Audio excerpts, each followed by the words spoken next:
نحمده ونصلي على رسوله الكريم اما بعد فاعوذ بالله من الشیطان الرجیم بسم اللہ الرحمن الرحیم. الاعتکاف، اعتکاف کے مسائل. اعتکاف سنت مؤکدہ کفایہ ہے اور اس کی مدت 10 یوم ہے.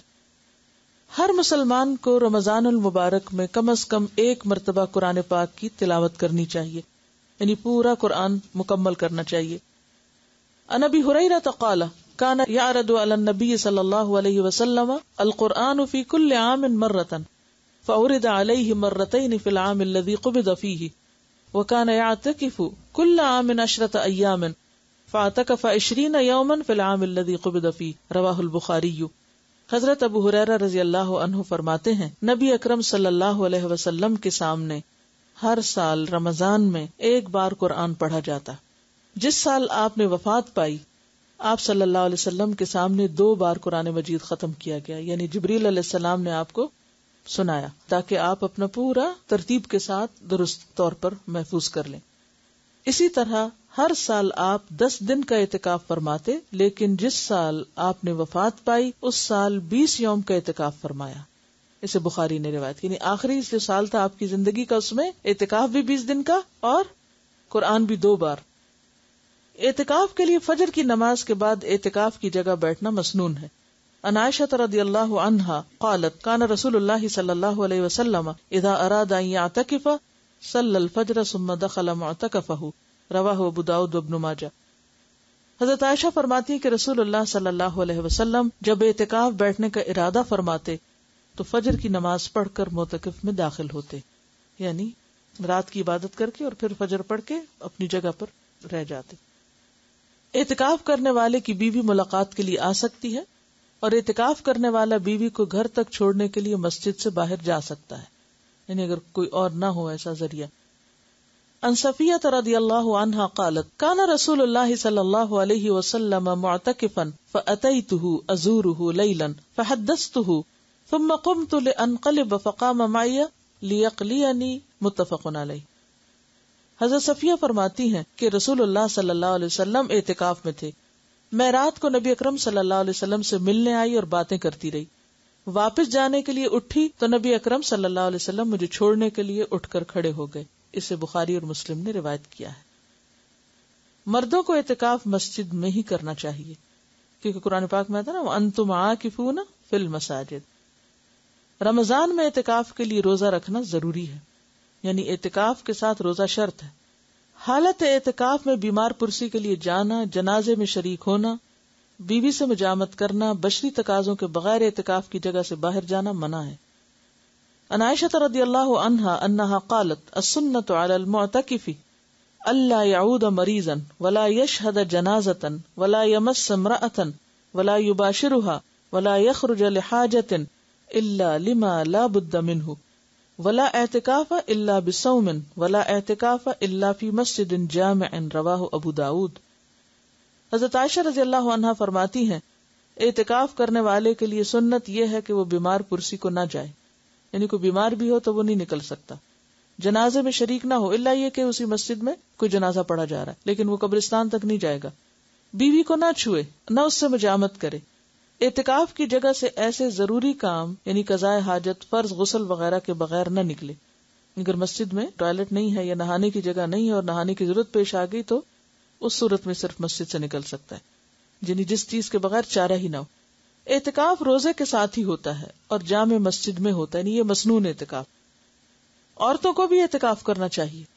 عن عائشہ رضی اللہ عنہا ان النبی صلی اللہ علیہ وسلم کان یعتکف العشر الاواخر من رمضان حتی توفاہ اللہ ثم اعتکف ازواجہ من بعدہ رواہ مسلم. حضرت عائشہ رضی اللہ تعالی عنہا سے روایت ہے کہ نبی اکرم صلی اللہ علیہ وسلم رمضان المبارک کا آخری عشرہ 21 سے 30 رمضان تک اعتکاف فرمایا کرتے تھے، یہاں تک کہ آپ نے وفات پائی. آپ کے بعد آپ کی ازواج مطہرات نے اعتکاف کیا. اس سے مسلم نے روایت کیا ہے. اگر کسی کو اعتکاف کے لیے 10 دن میسر نہ آ سکے تو جتنے دن میسر ہوں اتنے دنوں کا ہی اعتکاف کر لینا چاہیے، حتیٰ کہ ایک رات کا اعتکاف بھی درست ہے، چند گھنٹوں کا بھی کر سکتے. عن ابن عمر رضی اللہ عنہما ان عمر سأل النبی صلی اللہ علیہ وسلم قال كنت نظرت في الجاہلیۃ ان اعتکف لیلۃ فی المسجد الحرام قال اوف بنذرک رواہ البخاری. حضرت عبداللہ بن عمر رضی اللہ عنہ سے روایت ہے کہ حضرت عمر رضی اللہ عنہ نے نبی اکرم صلی اللہ علیہ وسلم سے پوچھا، میں نے زمانہ جاہلیت میں مسجد حرام میں ایک رات کا اعتکاف کرنے کی نظر مانی تھی، پوری کروں یا نہ کروں؟ یعنی دور جاہلیت میں ایسا سوچا تھا.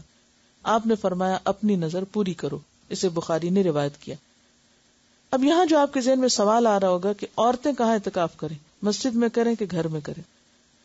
تو بات یہ ہے کہ اعتکاف تو مسجد ہی میں ہے، لیکن اگر کسی مسجد میں یا قریب میں کوئی ایسی جگہ ہے ہی نہیں، یعنی مسجد میں تو عموماً بعض اوقات عورتوں کی نماز پڑھنے کی جگہ نہیں، تو اعتکاف کی جگہ کہاں ہوگی؟ یا یہ کہ جگہ تو ہے لیکن محفوظ نہیں، تو ایسی صورت میں پھر انسان بالکل نیکی سے محروم نہ رہے، گھر میں بیٹھ جائے جہاں اس نے اپنی نماز کی جگہ گھر میں بنائی ہوئی ہے. لیکن اصل اعتکاف جو مسنون ہے وہ جامع مسجد میں ہی ہوتا ہے، گھر کی مسجد میں یا اس میں نہیں ہوتا.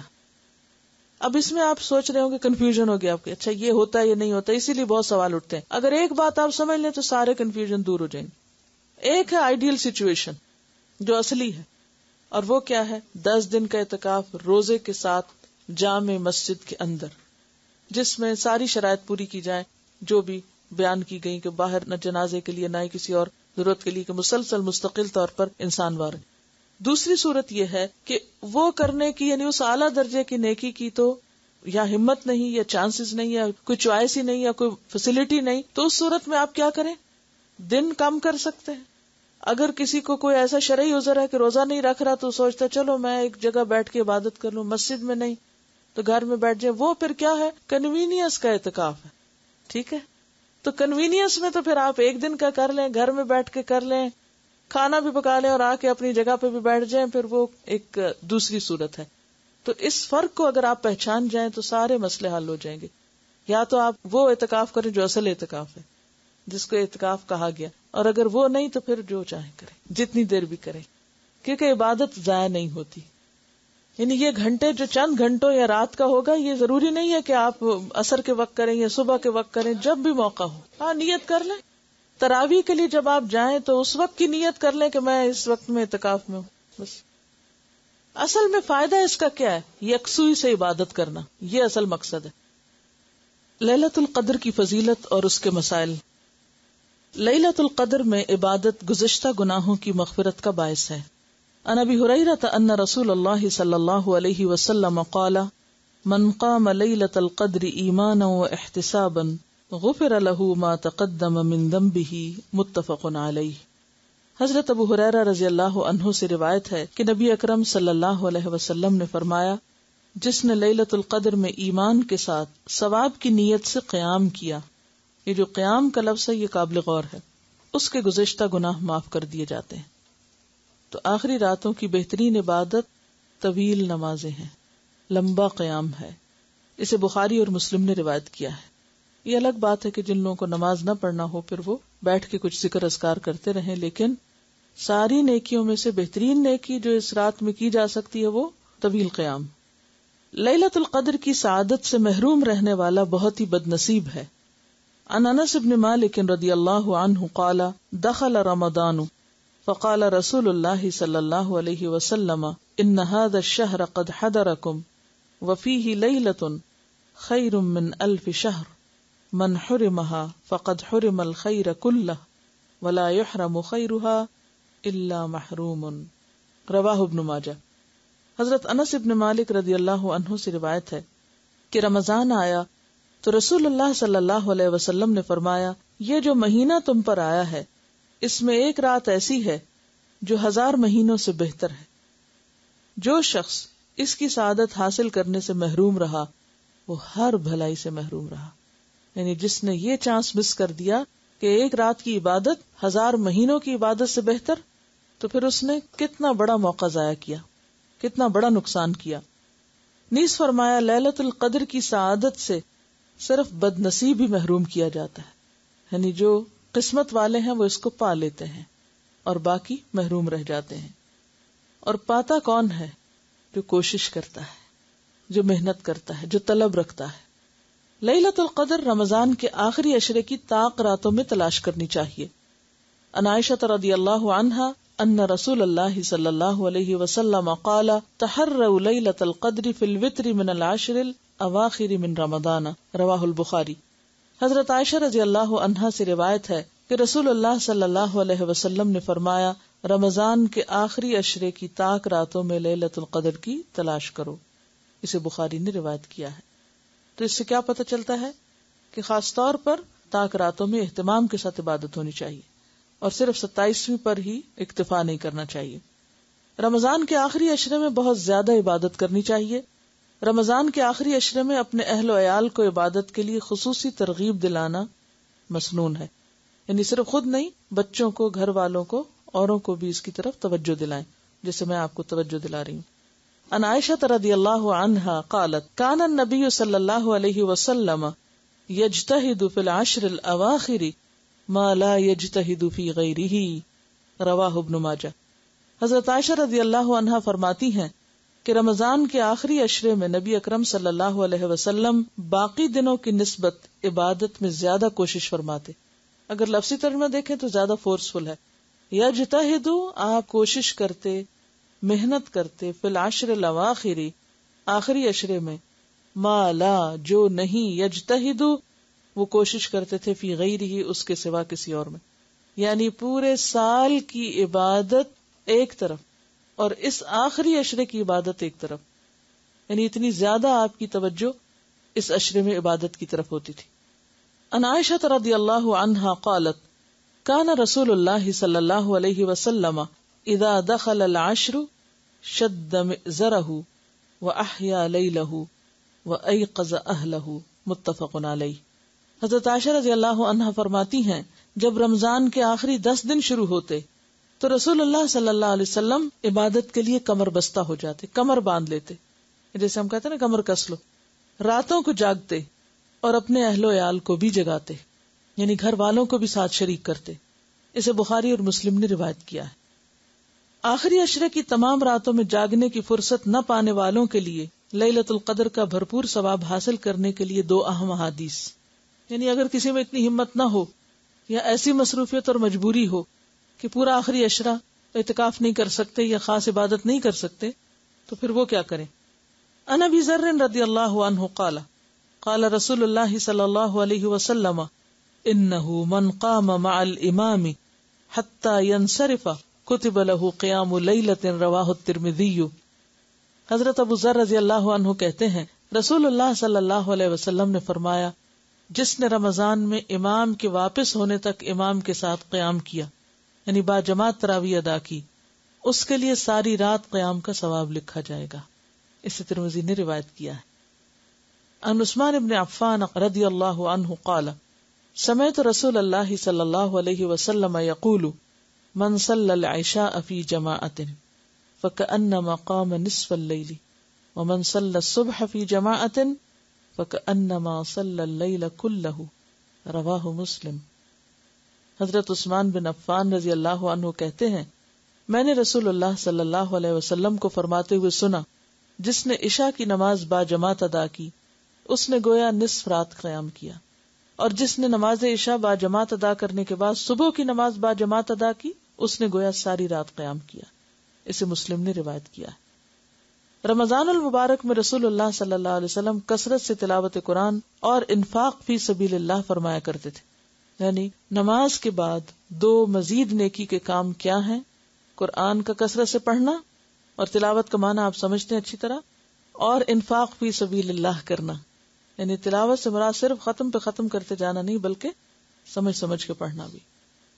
عن ابن عباس رضی اللہ عنہما قال کان النبی صلی اللہ علیہ وسلم اجود الناس بالخیر وکان اجود ما یکون فی رمضان حین یلقاہ جبریل وکان جبریل علیہ السلام یلقاہ کل لیلۃ فی رمضان حتی ینسلخ یعرض علیہ النبی صلی اللہ علیہ وسلم القرآن فإذا لقيه جبریل علیہ السلام كان اجود بالخیر من الریح المرسلة، متفق علیہ۔ حضرت عبداللہ بن عباس رضی اللہ عنہما فرماتے ہیں رسول اللہ صلی اللہ علیہ وسلم لوگوں کے ساتھ بھلائی کرنے میں بہت سخی تھے، لیکن رمضان میں جب حضرت جبریل علیہ السلام آپ سے ملتے تو آپ اور بھی زیادہ سخی ہو جاتے، یعنی عام دنوں کی نسبت زیادہ سخاوت ہوتی تھی آپ کی۔ رمضان میں حضرت جبریل ہر رات آپ سے ملا کرتے، اور نبی اکرم صلی اللہ علیہ وسلم رمضان گزرنے تک انہیں قرآن مجید سناتے۔ اس سے کیا پتہ چلتا ہے؟ سیکھنے سکھانے کا عمل بند نہیں کر دینا چاہیے۔ ایک پورے سپارے کا ترجمہ بیٹھ کے آپ دہرا لیں، کسی کو سنا دیں، کچھ کر لیں، اس سے کیا ہوگا؟ سبق بھی پکا ہو جائے گا اور یہ سنت بھی پوری ہو جائے گی کہ آپ صلی اللہ علیہ وسلم ہر رات جبریل سے ملاقات کرتے اور رمضان گزرنے تک انہیں قرآن مجید سناتے تھے، کیونکہ پڑھنا پڑھانا جو ہے افضل ترین عبادت ہے، یہ کبھی نہ بھولے آپ کو۔ جب جبریل علیہ السلام آپ سے ملتے تو آپ کی سخاوت تیز ہواؤں سے بھی زیادہ بڑھ جاتی۔ تیز آندھی جب چلتی ہے تو ہر چیز اس کی زد میں آ جاتی ہے، تو اسی طرح آپ کی سخاوت ایسی ہوتی کہ جس سے سارے فائدہ اٹھاتے۔ اسے بخاری اور مسلم نے روایت کیا ہے۔ لیلۃ القدر میں یہ دعا پڑھنا مسنون ہے، یعنی خاص طور پر ہر رات نمازوں کے درمیانی وقفے میں اٹھتے بیٹھتے کثرت سے یہ دعا پڑھیں۔ عن عائشہ رضی اللہ عنہا قالت قلت یا رسول اللہ صلی اللہ علیہ وسلم ارأیت ان علمت ای لیلۃ لیلۃ القدر ما اقول فیها قال قولی اللہم انک عفو تحب العفو فاعف عنی، رواہ الترمذی۔ حضرت عائشہ رضی اللہ عنہا سے روایت ہے، میں نے پوچھا یا رسول اللہ صلی اللہ علیہ وسلم، اگر میں شب قدر پالوں تو کون سی دعا پڑھوں؟